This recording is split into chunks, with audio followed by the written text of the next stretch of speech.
current. أول حاجة ممكن تيجي بمعنى كلمة حالي أو في الوقت الحالي، زي إيه مثلا؟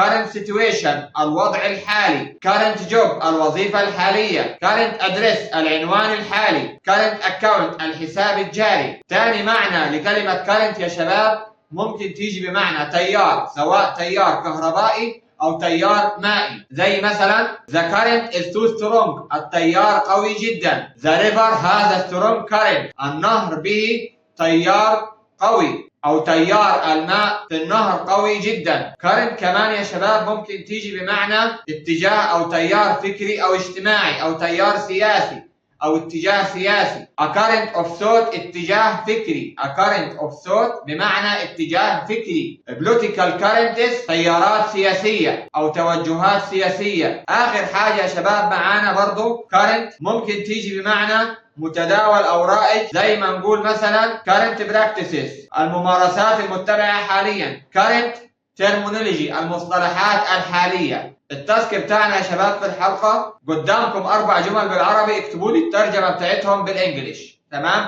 باستخدام الكلمات اللي خدناها في الدرس بتاعنا النهارده. أول جملة البنك اكتشف عملات ورقية مزيفة. ثاني جملة لدي اهتمام كبير بالعمل المصرفي. ثالث جملة البنك يقدم سعر فائدة مرتفع. رابع جملة ما هو سعر الفائدة الحالي. نشوفكم الفيديو الجاي، وما تنسوش المتابعة ولايك واشتراك في القناة لو انت بتتفرج علينا على اليوتيوب. والسلام عليكم ورحمة الله وبركاته.